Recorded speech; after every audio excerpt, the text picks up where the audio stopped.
For 5 months, Cody Hawkins said nothing, not one word, while his soon-to-be ex-wife posted video after video about her new boyfriend paying for dates, buying groceries, picking up her dogs from boarding, every single one of them landing like a quiet dig at the marriage that just ended.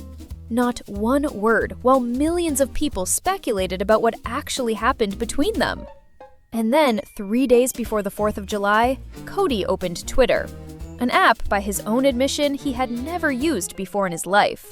And in the span of about 24 hours, he said more than he had in 5 months combined. We need to talk about what he actually said, because it is stranger, messier, and more revealing than anyone expected. Welcome to Pop Sip. Subscribe if you're new. We already covered MIKAYLA's divorce announcement back in February, and this is the part 2 nobody saw coming. Quick catch-up, because the backstory actually matters here. MIKAYLA Nogueira and Cody Hawkins got married in July 2023, after meeting on Tinder years earlier. In February of this year, MIKAYLA announced they were divorcing, calling it amicable, refusing to explain why, and specifically asking fans not to connect the split to Cody's history with addiction, which had included a rehab stay in 2025. She kept saying the same thing over and over. "This is private. Only Cody and I know why. I want to protect him." Then, in the months that followed, something shifted. MIKAYLA went public with a new relationship. Her high school sweetheart reconnected after a decade apart, and the videos changed tone. Not angry, not bitter, just pointed. Here's what MIKAYLA had been posting, and I want you to notice the pattern, because Cody clearly did. She said her current relationship is the healthiest she has ever been in. She said she has never been treated so well. She said specifically that for the first time, someone actually pays for the dates, that she used to pay for every single one. Get ready with me to go on a date.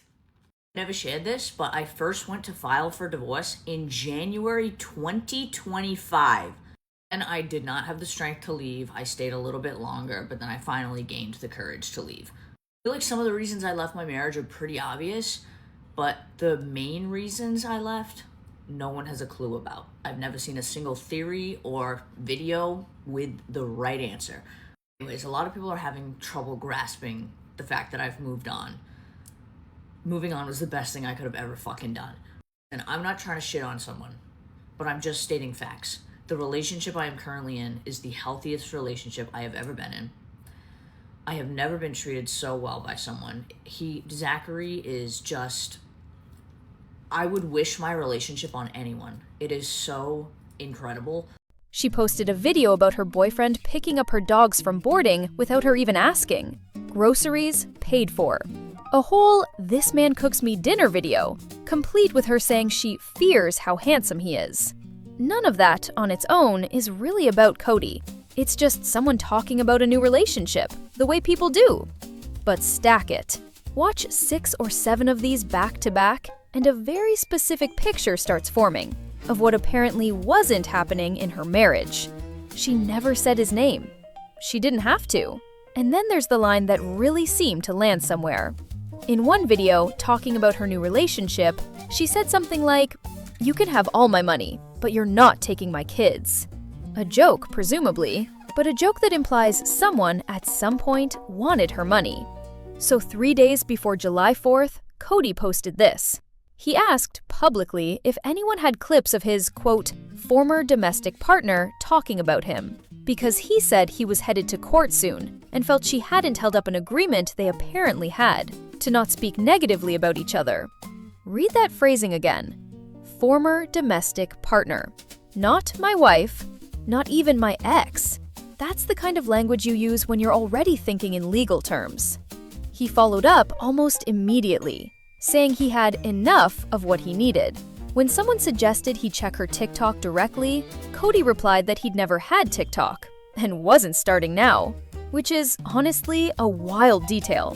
The man was apparently building his entire case off screenshots and secondhand clips because he refuses to even open the app where all of it is happening. Then things got stranger. In between posts about MIKAYLA, Cody was reposting political content, conspiracy theories, commentary about birth control, a quote attributed to Donald Trump about pushing forward when a broken system tells you you're wrong. One user called him out directly, accusing him of using the same platform he'd apparently spent his marriage bullying his wife on. Cody's response was sharp. He denied it, made a joke about the user's name, and told them to, in his words, GTFO. Later that same day, he posted something almost eerily calm. He said he'd struck a nerve, and that he'd let people, quote, sit with that response and feelings, without responding further. Because, he added, they'd have no opportunity for release. When someone asked why he cared so much about what MIKAYLA was doing, he clapped back with a comment about their typo and the exact time they tweeted him, accusing them of being the obsessed one. Here's what's genuinely interesting about all of this, and it's not really the divorce drama itself. For 5 months, the entire narrative belonged to MIKAYLA. She controlled the framing, she controlled the timeline, she controlled what the public knew and didn't know. Cody was just the guy who disappeared from the videos, a shape in the background of someone else's story. And the moment he actually spoke, even briefly, even through a platform he says he'd never used before, it complicated that narrative immediately. Not because he revealed some smoking gun secret. He didn't. He never actually detailed what happened in the marriage. But the tone of his posts, the specific and controlled sarcasm, the fact that he'd apparently been quietly collecting evidence this whole time without saying anything, that reframes the last 5 months entirely. It raises the obvious question. If he was gathering enough clips to bring into a courtroom, how long has he actually been watching, silently, while the public narrative moved entirely in one direction? And this is the part that actually matters for what happens next. According to earlier reporting, MIKAYLA and Cody have a trial date set for this same month, July 2026. This isn't just internet drama anymore. Whatever Cody says he's collected, he's reportedly planning to bring it into an actual courtroom, which puts MIKAYLA's last several months of content in a completely different light. If there really was an agreement between them not to speak negatively about each other, and Cody's posts strongly imply there was, then every single video about a boyfriend who actually pays for things wasn't just petty content. It may end up being evidence. MIKAYLA, for her part, hasn't addressed any of this directly, as of the video she's posted since. She's kept posting about her new relationship, about redecorating the house, about moving forward. Whether that continues once the court date actually arrives is a different question entirely. 5 months of silence, 1 holiday weekend, and suddenly the person everyone forgot to ask has a lot to say. Here's what I want to know from you. Do you think Cody's been sitting on real receipts this whole time? Or is this just two people who used to love each other finding new ways to hurt each other online? Comment below. I read every single one. Subscribe to PopSip for the update when the court date actually happens. I'll see you in the next one.